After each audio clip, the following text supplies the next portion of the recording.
What's going on, everyone? Hope you're having a terrific day. I want to talk about my daily practice for dealing with tinnitus anxiety. Now, I don't deal with tinnitus anxiety now. I haven't dealt with it in a very long time. I don't even hear my tinnitus anymore. But when I did, I had a daily practice that helped me to get to where I'm at now. And I'm going to give you that daily practice. And if you're disciplined and if you consistently do it, you can get the same results that I got.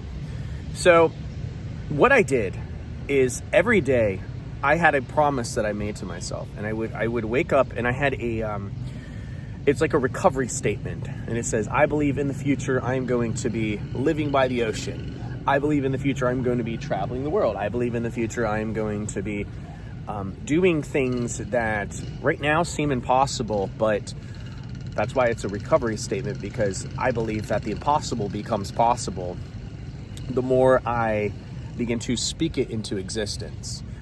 And so every morning that was on my agenda, was to read my recovery statement.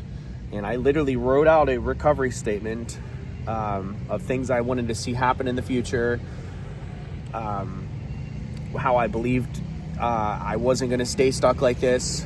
And I read that to myself. And some days I felt maybe silly for reading it, because I'm like, how am I going to get on a plane? I don't want to deal with the pressure with my ears and stuff, or the jet engines too loud, or whatever.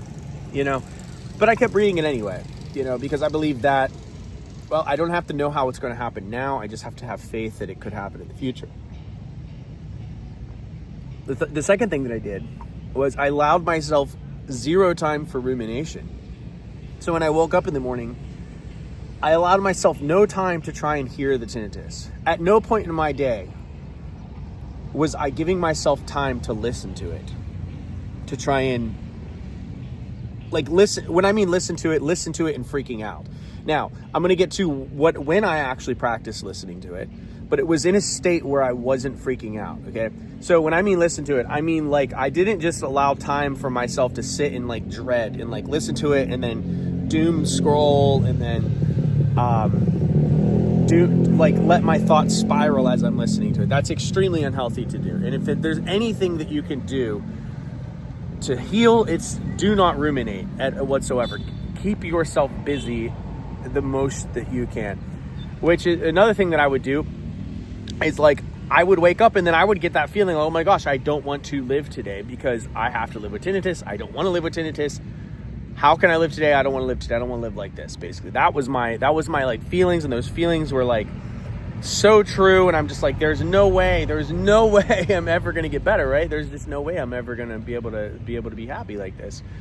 But the realization that you have to understand is that your brain is a very, very, a brain is a magician, right? So it's it can fool you. It can give you thoughts and feelings and sensations that feel hopeless and that feel permanent, but they're not. They're just an illusion.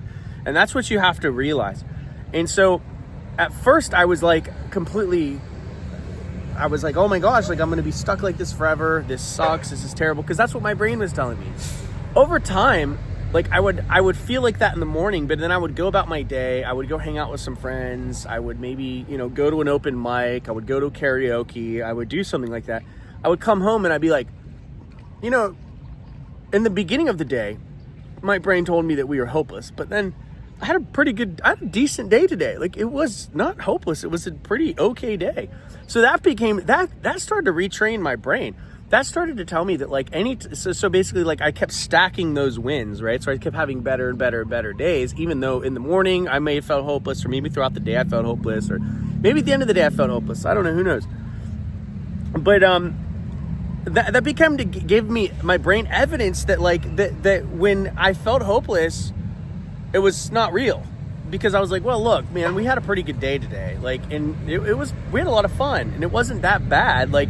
We definitely had enough enjoyment in the day to continue living another day, right? We have a lot of life to live. Yeah, the sound may be a little bit annoying, but we proved to ourselves that we can live this day with this sound, right?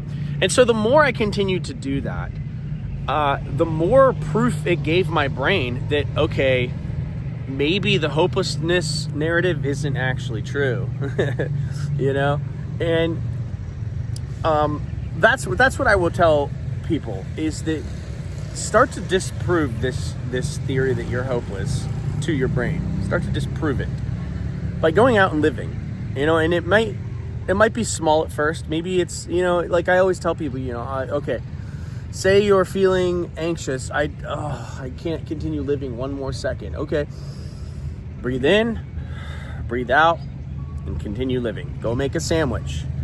Maybe go play a video game or something. Maybe go to the gym. Maybe do something small. Do what you can. But go and live just the next thing. Go take a shower. Go do this. Go do what you can, right? Do what you can. And then you feel anxious again. Okay, another deep breath. And then do something else. And the more you do that, the quicker you're going to forget about the tinnitus. And over time, there's going to be some space that begins to be put in between you and the tinnitus. And that space is what that space really is at the end of the day, is realizing that you are not the sensation. You're not the doom thoughts that you have about it. You're not the hopelessness. You're not the story that's attached to it. None of that is actually you. It's happening to you, but the real you, the awareness, is witnessing what is happening, witnessing the thoughts, witnessing the tinnitus, is witnessing all of that. And right now you don't know that. I didn't know that, right? It sounded like the sound was right up against my ear and just blaring, right?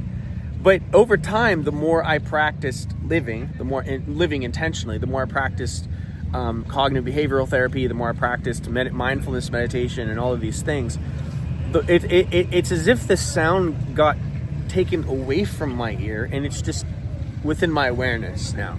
It's as if, like, I hear a bird over there sometimes, and now I don't even notice the tinnitus really at all. But really, what ended up happening was, it was like the tinnitus just became another sound in my soundscape.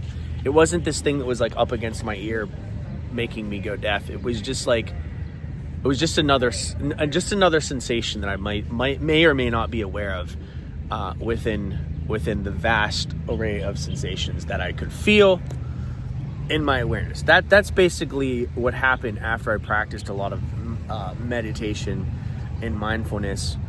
And yeah, it absolutely works. I didn't think it was going to work, but what I would do is I would say practice listening to it in a controlled setting, not listening to it and freaking out and getting on Reddit and doom spiraling your thoughts. Listen to it in a meditative state, put some masking noise on, and meditate listening to the tinnitus and not freaking out, and just observing it like you're watching a movie. That is the most healthy and therapeutic thing that you can do. And to this day, if I have thoughts or sensations or things that I don't like, I practice the same thing. I practice being aware of what is happening, being aware of the thought, being aware of the experience, without letting it define who I am and define who the real me is, an unshakable piece that nothing can destroy and nothing can threaten. That's the true me, right? So anyway, I hope this helps. I'm going to get back to the ocean view.